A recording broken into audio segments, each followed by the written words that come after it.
नमस्कार, स्वागत है आपका खबरों का पंचनामा में। मैं हूं आपके साथ खुशबू। हम लेकर आए हैं देश और दुनिया की 5 बड़ी खबरें, जिस पर चर्चा के लिए हमारे साथ स्टूडियो में मौजूद हैं कैपिटल टीवी के editor in chief doctor Manish Kumar. Doctor साहब, बहुत बहुत स्वागत है आपका। धन्यवाद। सबसे पहले नजर डालते हैं हेडलाइंस पर। अब 20 अगस्त को होगी राज कुंद्रा की बेल अर्जी की सुनवाई। 14 दिन की न्यायिक हिरासत के खिलाफ दायर की थी अर्जी। गांधी परिवार के बिना कपिल सिब्बल की दावत, कांग्रेस लीडरशिप पर फिर उठे सवाल। शुभेंदु अधिकारी का बड़ा बयान, कहा रेप को राजनीतिक हथियार के रूप में इस्तेमाल कर रही है ममता सरकार। जंतर मंतर पर भड़काऊ भाषण और नारा लगाने के मामले में अश्विनी उपाध्याय समेत 6 लोग गिरफ्तार। और भारत ने यूएन सुरक्षा परिषद में शामिल होने के लिए पाक को नहीं दिया न्योता, बौखलाया पाकिस्तान।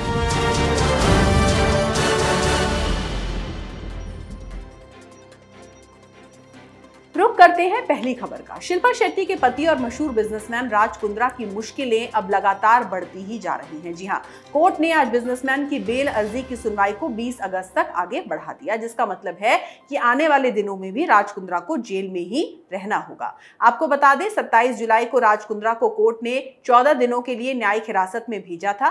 कुंद्रा के वकीलों ने इस फैसले को चुनौती देते हुए बॉम्बे हाई कोर्ट में जमानत अर्जी दाखिल की थी, जिसकी सुनवाई अब 20 अगस्त को होनी है। राज कुंद्रा की जेल के अंदर जाने के बाद शिल्पा शेट्टी पूरी तरह से इन दिनों टूट चुकी हैं। वो लगातार कोशिश में लगी हुई हैं कि उनके पति की किसी तरीके से बेल हो जाए। कोर्ट इस सुनवाई की तारीख को लगातार आगे बढ़ा रही है। जहां पहले ये सुनवाई 7 अगस्त को होनी थी, जिसके बाद इसे 10 किया गया और अब सीधे 20 अगस्त को इसे किया गया है। शेट्टी और कुंद्रा परिवार के लिए बड़ा ही संकट का समय है, जहां पुलिस लगातार कुंद्रा के मामले में कई लोगों से पूछताछ कर चुकी है। डॉक्टर साहब, बार बार तारीख को आगे क्यों बढ़ाया जा रहा है?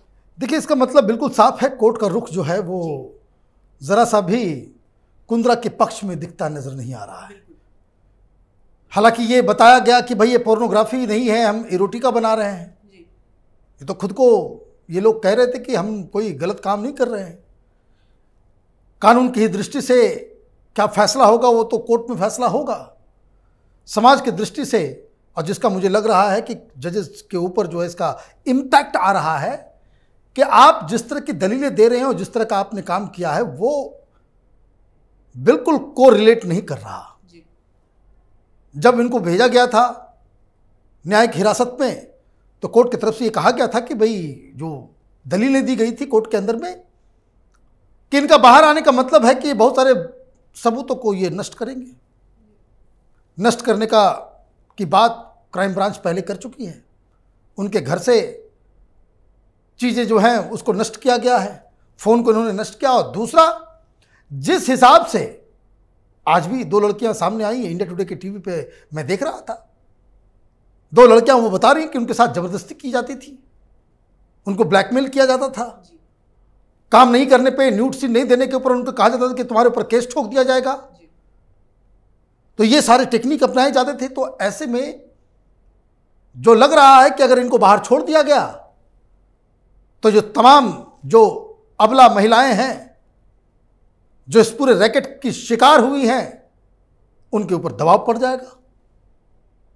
गवाहों को जो है उनको इन्फ्लुएंस करने की कोशिश की जाएगी और इसलिए जुडिशियल कस्टडी जो है इसके ऊपर अभी तो 27 तारीख को फैसला आया, 14 दिन की न्यायिक हिरासत, अब 20 तारीख को सुनवाई हो रही है। तो मतलब ये है कि कोई राहत मिलने का नाम नहीं। जी, तो शिल्पा शेट्टी ने कुछ दिनों पहले कहा था कि उन्हें मुंबई पुलिस और न्यायपालिका पर पूरा भरोसा है, तो कोर्ट जो भी करे अब शिल्पा को उससे सहमत भी होना चाहिए। दूसरी खबर सिब्बल के विपक्षी डिनर से जुड़ी है।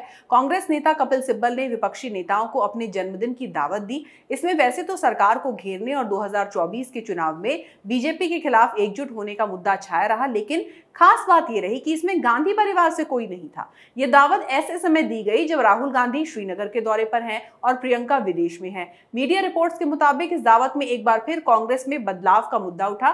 कुछ नेताओं ने कहा कि कांग्रेस का कायाकल्प तभी संभव है जब गांधी परिवार लीडरशिप छोड़ दे। अकाली दल के नरेश गुजराल ने तो सीधा हमला बोलते हुए कहा कि गांधी परिवार के चंगुल से बाहर निकले बिना कांग्रेस का मजबूत होना मुमकिन नहीं है। डॉक्टर साहब, कहीं ऐसा तो नहीं होगा कि ये सभी गांधी परिवार को ही उखाड़ फेंकेंगे? देखिए, जो G23 में जो लीडर्स हैं उनमें कई ऐसे हो चुके हैं कि जिन्हें राहुल गांधी कांग्रेस पार्टी में देखना नहीं चाहते। ये पत्र लिखा गया था, 23 लीडर्स ने उस पर सिग्नेचर किए थे। उसके बाद बिहार का भी चुनाव हुआ, उसके बाद बंगाल का भी चुनाव हुआ, असम में भी चुनाव हुआ, केरल में भी चुनाव हुआ, तमिलनाडु में भी हुआ, कई राज्यों में 10 के आसपास राज्यों में चुनाव हुए। इन 23 में से 23 लीडर्स को वहां कैंपेन के लिए नहीं भेजा गया, मतलब साफ है अभी तो फैसला राहुल गांधी लेते हैं।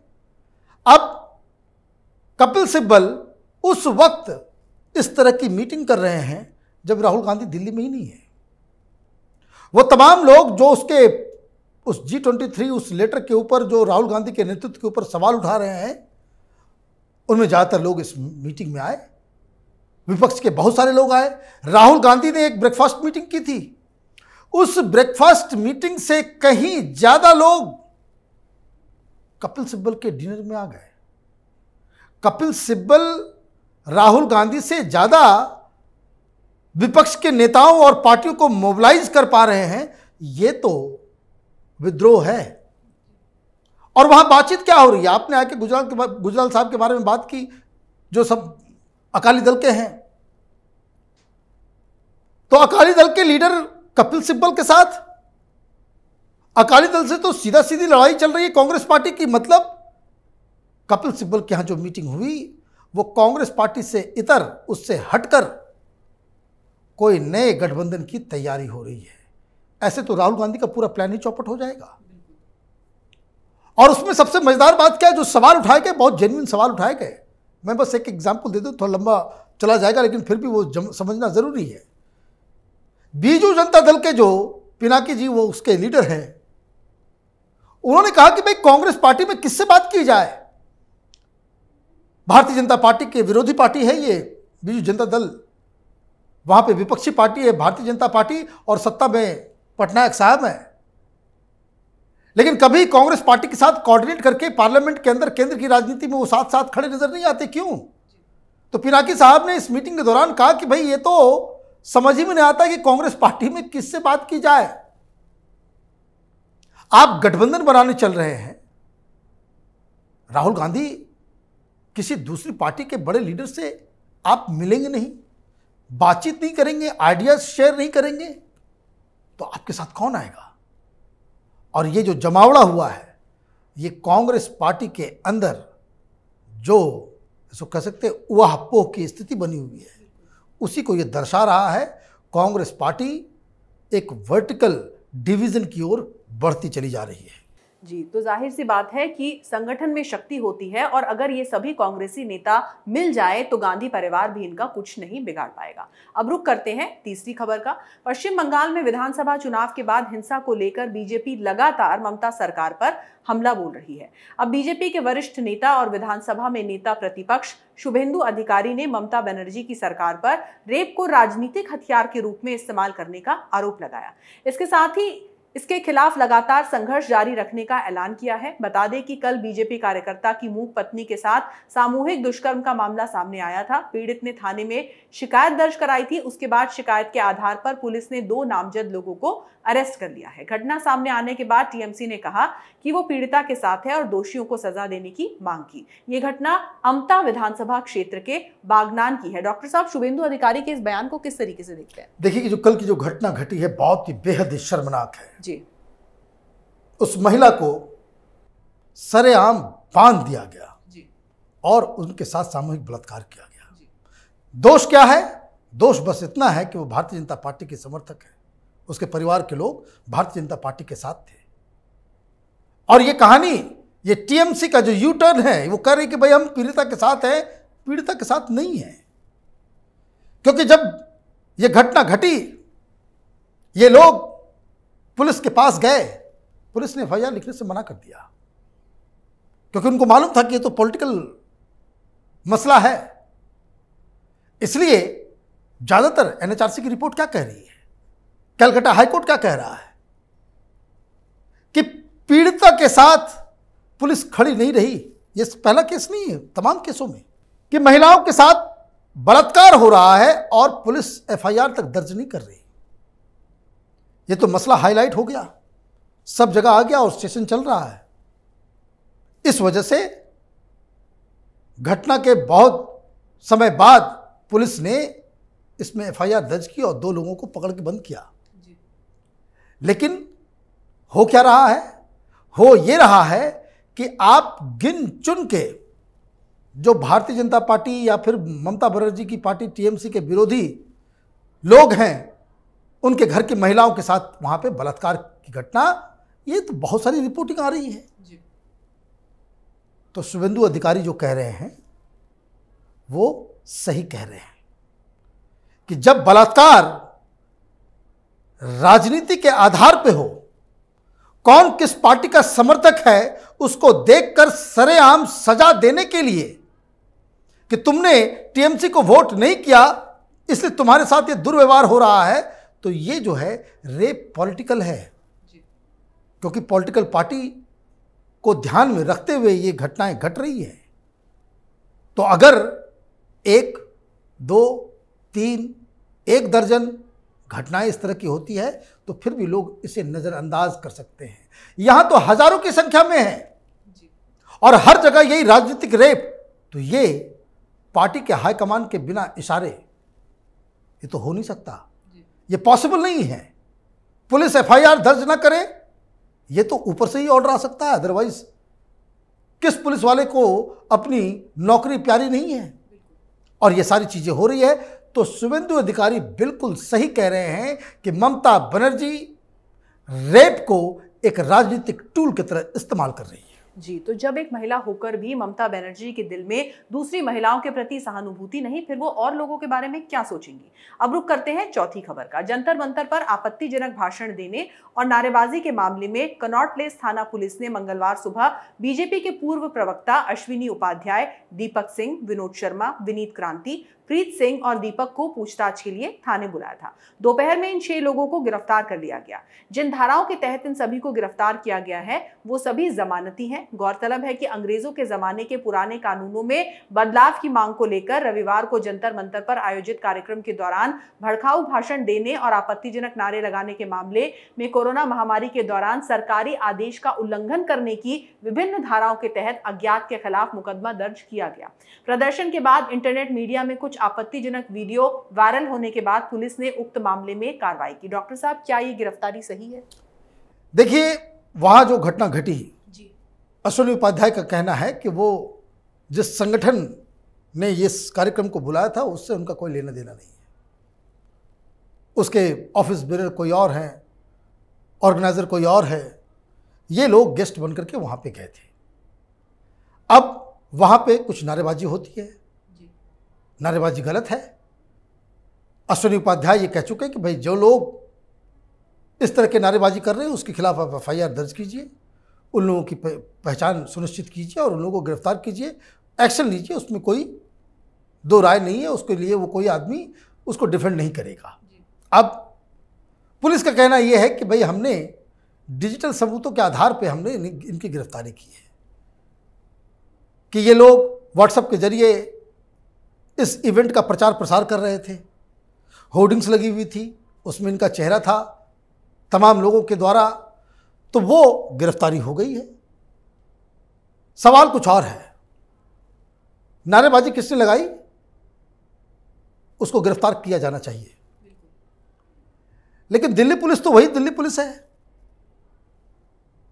जब सीए के दौरान भारत विरोधी नारे लगते थे, कितने लोगों की गिरफ्तारी हुई?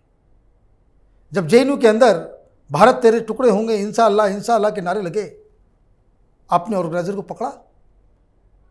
क्या आपने वहां के प्रोफेसर्स को पकड़ा जो वहां पे इस घटना के बाद जो वहां मुहिम चल रही थी उसमें ये कह रहे थे कि हिंदुस्तान की आर्मी जो है वो एक रेपिस्ट आर्मी है? तो ये बैलेंस ये मनाना बहुत ज़रूरी है। इस देश में कई जगहों पे कई तरह के आपत्तिजनक नारेबाजी होती है, उसमें क्या कार्रवाई होती है? तो अगर इसमें इक्वल तरीके से कार्रवाई नहीं हो तो सवाल पूछना लाजमी है कि क्या हिंदुस्तान में कुछ सिलेक्टेड लोगों को, सिलेक्टेड विचारधारा वालों को, सिलेक्टेड पॉलिटिकल पार्टीज को और selected so called social activist जो basically anti national urban naxals हैं, उनको हर तरह की नारेबाजी करने की आज़ादी दी जाए, और फिर कोई दूसरा संगठन दूसरे विचारधारा का हो वो नारेबाजी करे तो उसे जेल में अंदर बंद कर दिया जाए। तो ये विरोधाभास, इसका जवाब दिल्ली पुलिस को देना चाहिए।